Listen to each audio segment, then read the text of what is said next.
خواتین جو اعتکاف کرتی ہیں ان کی باتیں میں حیران ہوں. آج کل ایک عجیب معاملہ چل پڑا ہے. ایک بندے کی میں نے رائے پڑھی ایک پوسٹ پہ, کسی نے مجھے واٹس ایپ کیا کہ استاد جی یہ دیکھیں یہ ایسا ہی ہے. انہوں نے کہا اعتکاف ہوتا ہے مسجد میں, کسی عورت نے اعتکاف کرنا ہے تو مسجد آئے, گھر میں کوئی اعتکاف نہیں ہو سکتا. میں نے کہا بھائی اس کا کوئی پرسنل میٹر ہو سکتا ہے, بیزالیاں کوئی تھیں سلامہ, اس کا کوئی اپنا چکر وکر ہو سکتا ہے, شریعت اس معاملے میں کوئی انوالو نہیں ہے. احادیث کے مطابق عورت کے صحن کی نماز سے بہتر ہے برآمدے کی پڑھے, برآمدے سے بہتر ہے کمرے میں پڑھے, کمرے سے بہتر ہے کمرے کے کونے میں پڑھے. شریعت تو اس حد تک اسے حکم دے رہی ہے, اور تو ساتھ اعتکاف کرن مسجد آبا ہے, اعتکاف مسجد میں آ جائے, یہ کیا چکر ہے بھائی؟ یہ کوئی شریعت کی روح نہیں ہے.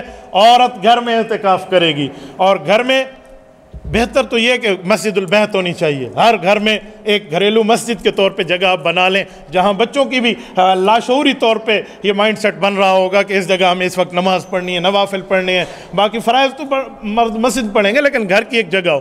نہیں ہے تو ایک کونے کو مختص کر لیں, اور گھر میں پردہ لگانا پھر ضروری ہے ان معاملات سے بچنے کے لیے. ورنہ عورتوں کے معاملات ہیں, باہر سے کوئی آئے گی اور گپ شپ شروع کر دے گی, ہاں نو دا کیا حال بھی تھے, دی دا کیا حال بھی, وہ شروع ہو جائے گی, پھر اس کو نہیں سمجھ میں بتانا پڑے گا اعتکاف میں. اس لیے بہتر ہے کہ کوئی پردہ وردہ ہو جائے.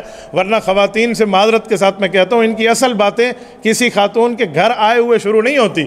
بیٹھے رہے گپ شپ لگتی رہی, جب وہ جانے لگی ڈیوڑی میں اس کو دروازے پر جو سیاف کیا, اصل گال میں تک لزامن بول گئی, اصل باتیں تو اس وقت ان کی شروع ہوں گی. تو اسی لیے اس معاملات سے بچنے کے لیے وہاں اگر پردے کا اہتمام کر دیا جائے تو بہتر ہے. لیکن جو عورت اعتکاف میں بیٹھے گی وہ کچن نہیں آئے گی کھانا بنانے کے لیے, بات ذہن میں رکھیں. وہ باقی معاملات میں انوالو نہیں ہوگی. اگر اس کے گھر میں متبادل الٹرنیٹ انتظام نہیں ہے, اس اعتکاف میں بیٹھنے کی ضرورت نہیں ہے, پھر وہ اپنے کام کرے.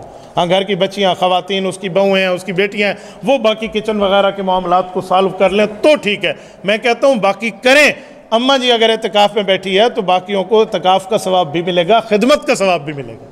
تو اس طرح کریں, اس کو نہیں کرنا ہوگا. یہ اپنے رفع حاجت وغیرہ کے لیے پیشاب پخانے کے لیے جائے گی فوراً اسی جگہ میں, اور اس کے بعد کمرہ چینج کرنا آج کل یہ بھی مصیبت ہے.